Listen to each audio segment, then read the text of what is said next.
nursing and midwifery, both of our programs are accredited programs with our national registration body, so that's an automatic process that will occur every 5 years. And then within that, there's always a midterm report that we have to generate.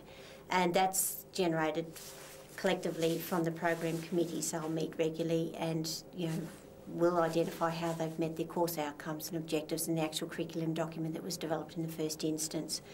So then when the 5-year comes around, for accreditation again, what happens is our program reference groups, we will invite industry in and we'll invite consumers in and we'll invite past students in, and we'll sit everybody down around the table and have discussions and say, okay, well, this is what the program was, and can you tell us what worked for you, what didn't work, how would you like to see changes, what would be good for the next, when we do redo this program. So everybody comes to the drawing board with a clear understanding that the program's up for review and now's our time to make changes if we do need to make changes.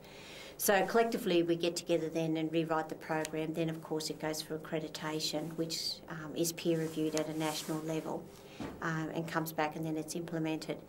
So what we have done to actually ensure that the implementation as according to the curriculum documents occurred is that we've now got to the stage where the curriculum documents on the shared drive at the university here, but also on top of that again, we have with every new staff member, we've actually photocopied a hard copy and bound the thing, and we've got a couple of series of documents that we've put together. We're trying to get a new staff member portfolio together when they come, and we've gone back to basics and given them hard copies of things. So things like the assessment and what definition of course coordination, the curriculum document, really basic documentation like that, and we popped it together as a hard copy, and we've given that to every staff member to pop onto their desk, the Harvard referencing system, things like that, so that we've got that basic standardised documentation that runs across all campuses.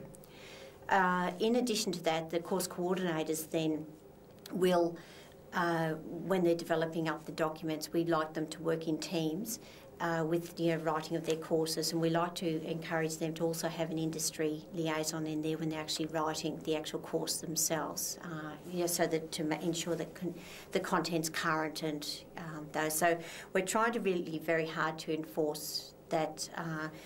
The course coordinators themselves will review the documents prior to coming to our assessment review committee. They'll also have a peer that will look at the documentations, and they'll also have an industry in there. So someone who knows the content that is current and is contemporary along those lines. Once they then have that, they then bring all of that information to our peer assessment committee, which occurs every term prior to courses going, course profiles being due and courses going live. So our peer assessment committee at the moment is staff members within the school, and they are self-nominated. It's open to anybody who chooses to come, but we have a standard group of people that will always be on the peer assessment committee. The peer review assessment committee. We've got a slight title change.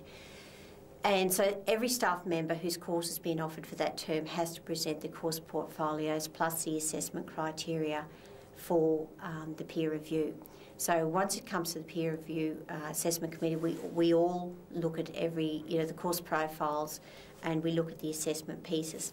So what we're looking for there is we're looking to ensure that the assessment pieces map the outcomes for that particular course, and then the course's outcomes then should map with what's happening with the program, which also then will look, sit with our curriculum document. So we then also will try to map with the students assessment pieces. So like if a standard student was following the normal pathways from year 1, 2, 3, if they were following the normal program, we try to ensure that all assessment pieces don't come in on week 6 at the same time. So we stagger their assessment pieces across the term, so it helps make their workload a little bit more manageable. Having said that, students can chop and change around, so quite often, we do have the students that have, 3 assessment pieces that'll all come in the 1 week. The actual exams themselves, there is the standard template that the university has got of all, what is required of any exam before they come in. So staff have all received that documentation as well, so they need to ensure that it meets that criteria before it comes to the assessment committee.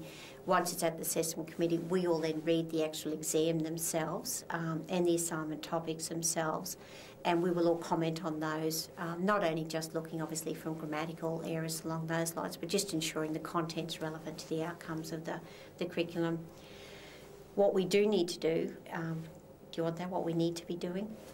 What we really need to do as well is that encouraging staff members, if they're course coordinators for every single assessment pieces or even being in the exam themselves, they need to identify clearly where that exam has come from, that question, and how is that evident that the student has actually learnt that. So, the answer for this exam has come from page such and such, or from lecture such and such, as presented in week 6, or handouts that were given in week 6, that sort of thing. So there's that transparency across the curriculum and within courses themselves, yeah.